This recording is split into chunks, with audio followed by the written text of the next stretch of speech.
teman-teman, Assalamualaikum. Nah, di video kali ini aku akan bahas tentang gimana caranya sih biar kita belajar tapi tanpa khawatir untuk lupa. Nah, tonton video ini sampai selesai ya. Selamat datang di Rabu Buku.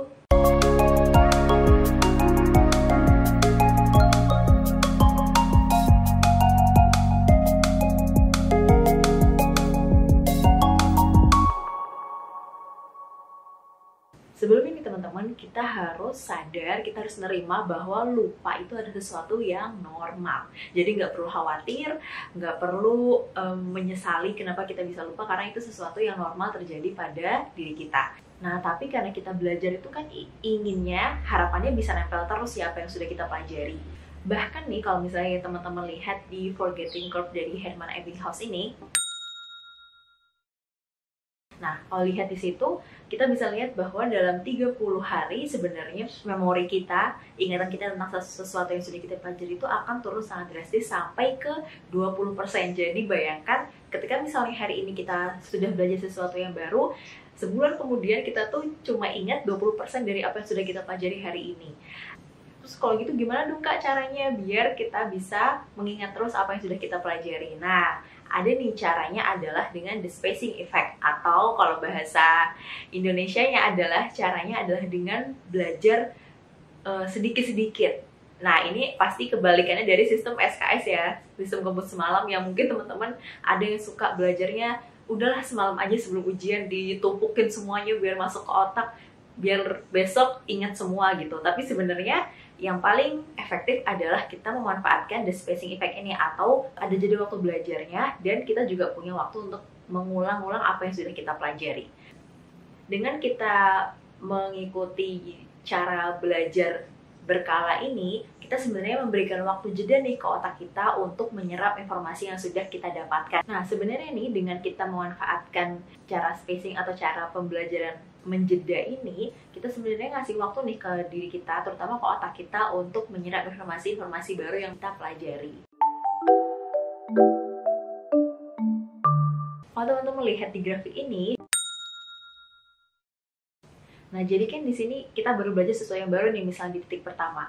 Terus beberapa hari kemudian kita coba ingat-ingat lagi apa yang sudah kita pelajari di hari pertama tadi. Terus jadi ingatan kita atau memori kita tentang informasi itu akan naik lagi ke atas gitu. Teman-teman bisa bandingkan dengan garis di bawahnya, yang garis putus-putus ini. Nah, kalau misalnya kita nggak memberikan waktu jeda buat diri kita untuk mempelajari sesuatu dan memberikan waktu untuk kita mengulang informasinya, kita tuh akan langsung lupa seperti grafik di bawah. Mungkin teman-teman pernah merasakan ya ketika teman-teman di sekolah atau di kuliah, ketika misalnya di hari itu teman-teman mendapat suatu ilmu baru, topik baru, teman-teman belajar tentang itu di kelas, habis itu ditutup bukunya, nggak diulang-ulang lagi, nggak dibaca-baca lagi, tiba-tiba pas UTS, beberapa bulan kemudian, pas dibuka, apa sih ini? Waktu itu gurunya jelasin apa sih gitu. Karena kalau lihat dari grafik itu kan, kita tuh sudah turun ke bawah banget tadi di grafik sebelumnya tuh, bahwa kita setelah sebulan tuh sebenarnya kita cuma ingat 20% dari informasi yang sudah kita dapatkan sebelumnya. Dengan cara kita memberikan waktu jeda buat otak kita menyerap informasi, terus kita juga memberikan waktu untuk mengulang informasi tersebut, kita tuh kayak menjaga agar garisnya itu tetap di atas gitu. Jadi ketika dia mulai turun, mulai lupa, kita ingetin lagi, jadi naik lagi. Mulai turun, mulai lupa, kita ingetin lagi gitu. Jadi setelah ada recall itu, kita akhirnya bisa, istilahnya kita bisa mengurangi persen kelupaan kita gitu terhadap informasi yang baru kita dapat. Lebih mudahnya sebenarnya ada nih 4 cara agar kita bisa memaksimalkan space retention tadi. Nah, yang pertama adalah kita perlu nih membuat jadwal.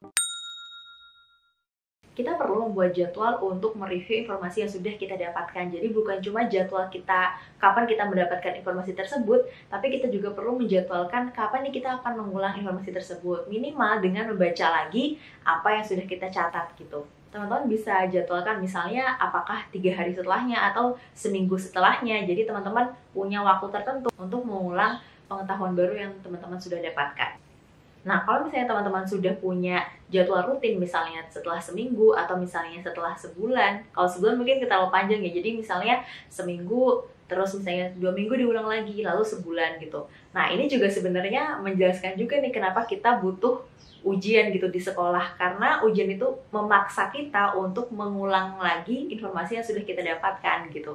Makanya ada namanya ujian ulangan harian, ada ujian tengah semester gitu kan. Dengan adanya ujian itu kita dipaksa untuk mengulang informasi yang sudah kita dapatkan 3 bulan lalu gitu, dan gimana caranya untuk mengemas informasi tersebut, oh ternyata menjadi sebuah pengetahuan yang bisa kita pahami gitu. Nah yang kedua adalah teman-teman perlu nih membuat sistem untuk mencatat. Nah, mencatat ini teman-teman bisa dengan tulisan, bisa dengan tangan manual, atau teman-teman punya cara sendiri untuk mencatat di versi digitalnya. Sekarang di zaman seperti ini sudah banyak sekali aplikasi yang memudahkan teman-teman untuk mencatat informasi. Nah, di poin ini sebenarnya teman-teman harusnya bisa membuat catatan versi teman-teman gitu. Jadi, teman-teman kan pasti punya gaya belajar yang berbeda, kepribadian yang berbeda, waktu belajar yang berbeda juga. Apakah teman-teman mungkin lebih nyaman dengan catatan yang warna-warni dan penuh gambar, atau teman-teman lebih suka yang to the point aja, langsung poin-poin gitu dan tidak perlu banyak warna gitu. Nah itu ada preferensinya teman-teman. Silahkan teman-teman kenali diri teman-teman untuk mengetahui sebenarnya catatan seperti apa sih yang paling sesuai dan paling cocok sama diri teman-teman. Nah ketika teman-teman sudah tahu teman-teman tipe catatan yang seperti apa, teman-teman bisa memaksimalkan itu tuh ketika mendapatkan pengetahuan baru, mendapatkan informasi baru, teman-teman bisa langsung mencatat dengan gayanya teman-teman.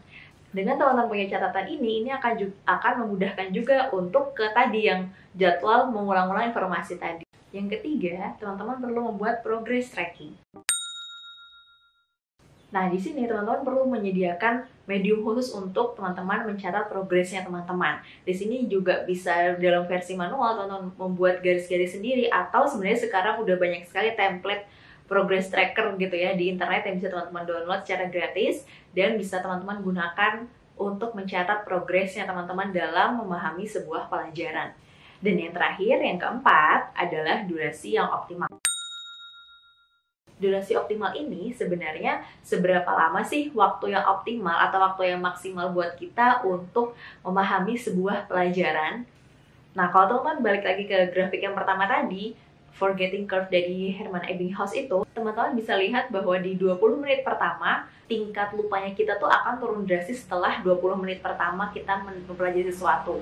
Nah, teman-teman bisa memanfaatkan itu, jadi teman-teman kasih jeda setiap 20 menit. Misalnya ketika mempelajari sesuatu, teman-teman maksimalkan di 20 menit pertama, habis itu beri waktu jeda untuk istirahat sebentar, lalu pelajari lagi di 20 menit kemudian gitu. Jadi dengan adanya waktu jeda ini, waktu jeda setelah 20 menit tadi, kita memberikan waktu jeda dan memberikan waktu ke otak kita untuk menyerap informasi yang baru tadi. Nah itu dia 4 cara supaya kita bisa belajar tanpa khawatir lupa.